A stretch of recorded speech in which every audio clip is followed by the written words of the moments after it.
যখন ঝড় শুরু হয় ওয়াল গাইম, আর আকাশে মেঘের ঘন ঘটা দেখা দেয়, তো উরিফা যালিকা ফি ওয়াজহি, নবীজির চেহারায় পেরেশানি লক্ষ্য করা যেত। মেঘ ধরছে আকাশে, বৃষ্টি শুরু হয় নাই, কথাটা বুঝতে হবে। প্রচণ্ড ঝড়, বাতাস চলতেছে প্রচুর, আর মেঘ দেখা যাইতেছে আসমানে, কিন্তু মেঘ শুরু হয়নি, বৃষ্টি শুরু হয়নি। তো নবীজির চেহারায় প্রকাশ পাইতো। দেখেন কি বলে, আকবালা ওয়া আদবার, নবীজি রাস্তায় হাঁটতেন, সামনে যাইতেন, পিছনে আসতেন, মানে পেরেশান। আরে আপনি এমন করতেছেন কেন হুজুর, সামনে যায় পিছনে আসে, একটা পেরেশানি চেহারার মধ্যে। প্রচণ্ড ঝড় আর আকাশে মেঘের ঘন ঘটা দেখা দিল। ফাইদা মাতরত, হঠাৎ যখন বৃষ্টি পড়া শুরু হতো, সুরর, সাথে সাথে নবীজির চেহারাটা আনন্দিত হয়ে যেত। ওয়াযাহাবা আনহু যালিকা, নবীজির পেরেশানিটা কেটে যেত। তাহলে ঝড় শুরু হলে, মেঘ দেখা দেওয়ার পর বৃষ্টি আসার আগ পর্যন্ত নবীজির চেহারায় পেরেশানি থাকত। এতটুকু বুঝে আসছে সবার? আম্মা জান আয়েশা সিদ্দিকা রাদিয়াল্লাহু তাআলা আনহা বললেন, আমি নবীজির প্রশ্ন করলাম, আচ্ছা হুজুর, ঝড় শুরু হলে আকাশে মেঘের ঘন ঘটা দেখা দিলে আপনি পেরেশান কেন হন? বৃষ্টি হইলে তো আর পেরেশানি আর থাকে না আপনার। তখন নবীজি সাল্লাল্লাহু আলাইহি সাল্লাম দেখেন যে জবাবটা দিলেন। নবীজি বলেন, মুসলিম শরীফের হাদিস, 975 নম্বর হাদিস, আম্মা জান আয়েশা সিদ্দিকা রাদিয়াল্লাহু তাআলা আনহা বর্ণনা করেন, কানা রাসূলুল্লাহ সাল্লাল্লাহু আলাইহি ওয়াসাল্লাম ইউকসিরু মিন কওলি সুবহানাল্লাহি ওয়া বিহামদিহি আস্তাগফিরুল্লাহ ওয়া আতুবু ইলাইহি। নবীজি সাল্লাল্লাহু আলাইহি সাল্লাম খুব বেশি বেশি এটা পড়তেন। কি পড়তেন বলেন তো? সুবহানাল্লাহি ওয়া বিহামদিহি আস্তাগফিরুল্লাহ ওয়া আতুবু ইলাইহি। এটা নবীজি একটা সময় খুব বেশি পড়তেন। ঠিক এতটুকু দোয়া, সুবহানাল্লাহি ওয়া বিহামদিহি, অর্থ হলো পুত পবিত্রতা বর্ণনা করছি আল্লাহর, তার প্রশংসা সহ, আল্লাহর প্রশংসা সহ আল্লাহর পুত পবিত্রতা বর্ণনা করছি। আস্তাগফিরুল্লাহ, আল্লাহর কাছে ক্ষমা প্রার্থনা করছি। ওয়া আতুবু ইলাইহি, আল্লাহর কাছে তওবা করি। এটা হলো দোয়ার অর্থ, অনুবাদ। আম্মা জান আয়েশা সিদ্দিকা রাদিয়াল্লাহু তাআলা আনহা বলেন, আমি একদিন প্রশ্ন করলাম, আরাকা তুকসিরু মিন কওলি সুবহানাল্লাহি ওয়া বিহামদিহি আস্তাগফিরুল্লাহ ওয়া আতুবু ইলাইহি। হুজুর, আপনি ইদানিং এই দোয়াটা এত বেশি কেন পড়েন? আমার একটু জানতে মন চায়। রাসূল আকরাম সাল্লাল্লাহু আলাইহি সাল্লাম জবাব দিলেন, খাব্বারানি রাব্বি আন্নী সারা আলামাতান ফি উম্মতি। আল্লাহ আমাকে এটা জানিয়ে দিয়েছে যে আমি অচিরে একটা নিদর্শন দেখব, আমার উম্মতের মাঝে অচিরে একটা আলামত দেখব। এটা আল্লাহ আমাকে জানিয়ে দিয়েছেন। ফাইদা রাআইতু, আমি যখন ওই আলামতটা দেখেই ফেলেছি, আল্লাহ বলছে আলামতটা দেখব। ফাইদা রাআইতু, আলামতটা আমি দেখে ফেলেছি। তো প্রথমে আল্লাহ বলেছেন আমি আলামতটা দেখব, তখনই নিয়ত করেছি আলামতটা দেখলে আমি এই দোয়াটা পড়ব। এখন আলামত দেখে ফেলেছি। আকসারতু মিন কওলি সুবহানাল্লাহ ওয়া বিহামদিহি আস্তাগফিরুল্লাহ ওয়া আতুবু ইলাইহি। এই আলামত দেখার পর থেকে আমি এই দোয়া বাড়িয়ে দিয়েছি। হুজুর, আলামতটা কি?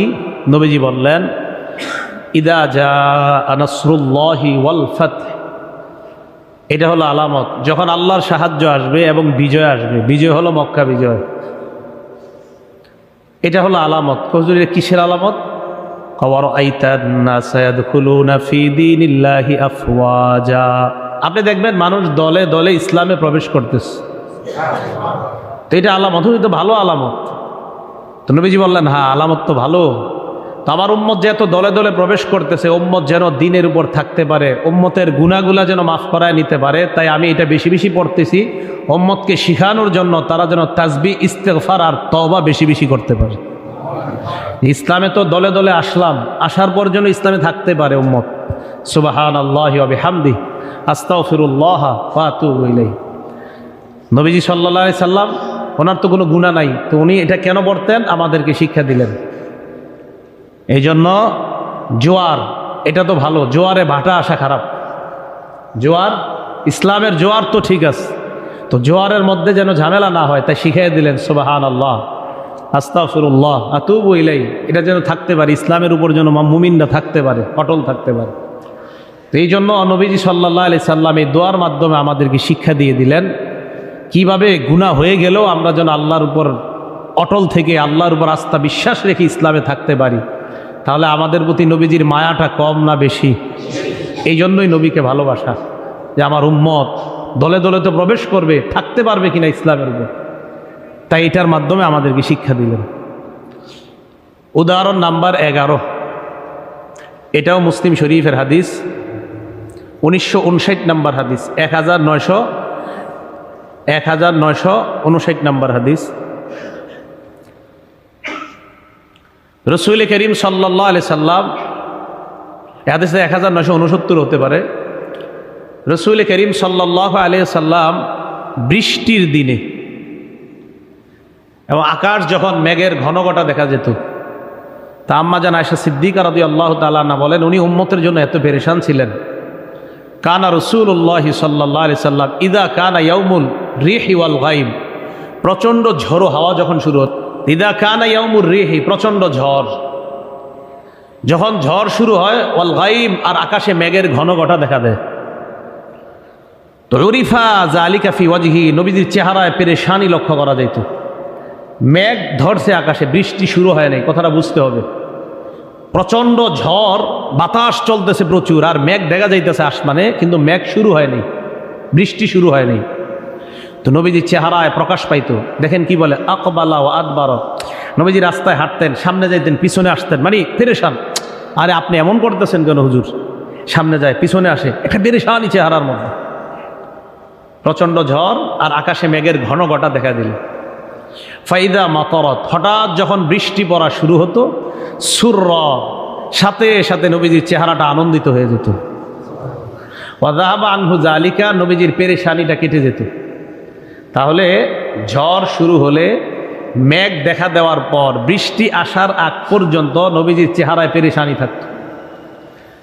এতটুকু বুঝে আসছে সবার? আম্মা জান আয়েশা সিদ্দিকা রাদিয়াল্লাহু তাআলা আনহা বললেন, আমি নবীজির প্রশ্ন করলাম, আচ্ছা হুজুর, ঝড় শুরু হলে আকাশে মেঘের ঘন ঘটা দেখা দিলে আপনি পেরেশান কেন হন? বৃষ্টি হইলে তো এর পেরেশানি আর থাকে না আপনার। তখন নবীজি সাল্লাল্লাহু আলাইহি সাল্লাম দেখেন যে জবাবটা দিলেন, নবীজি বলেন, ইন্নী খাশিতু আইয়াকুনা আযাবান সুল্লিতু আলা উম্মতি। আকাশে যখন মেঘ থাকে আর প্রচুর ঝড় শুরু হয়, আমার তখন আশঙ্কা হয়, না জানি এই আকাশের মেঘটা আমার উম্মতের জন্য আযাব হয়ে যায়। আমার আগে যত জাতি দুনিয়ার মধ্যে এসেছে, অনেক জাতিকে আল্লাহ ধ্বংস করার আগে আকাশের মধ্যে এমন মেঘাচ্ছন্ন অবস্থা দেখা দিয়েছে। এরপর আকাশ থেকে পাথর বৃষ্টি পড়ে জাতি ধ্বংস হয়েছে, এমন দৃষ্টান্ত আমার আগে আছে। বৃষ্টি হওয়ার আগ পর্যন্ত আমার টেনশন শুরু হয়ে যায়, না জানি আকাশ থেকে কোনো গজব আমার উম্মতের জন্য শুরু হয়ে যায়। যখন বৃষ্টি শুরু হয়ে যায় তখন আমি বুঝতে পারি এটা আযাব না। নবী বলেন, ইয়াকুলু হিনা রাআল মাতার রাহমা, বৃষ্টি দেখার পর আল্লাহ নবী বলতেন এটা আযাব না, এটা হলো রহমত। বৃষ্টিটা রহমত। তাহলে বৃষ্টি আসার আগ পর্যন্ত নবীর টেনশন, না জানি আমার উম্মতের উপর কোনো গজব আসে কিনা। মায়া কম না বেশি? আপনি চিন্তা করেন, আকাশ মেঘ, টেনশন, রাস্তার সামনে যায়, পিছনে আসে, পেরেশান, আর কি হুজুর? চিন্তায় আছি যে বৃষ্টি হওয়ার আগ পর্যন্ত কি গজব আইসা যায় কিনা। তাহলে ওনাকেই মহব্বত করা দরকার সবচেয়ে বেশি। কারণ আমি আপনি কয়জনেই টেনশন করছি রাস্তা দিয়ে হাঁটতে হাঁটতে, বৃষ্টি আসার আগ পর্যন্ত, না জানি এটা গজব হয়।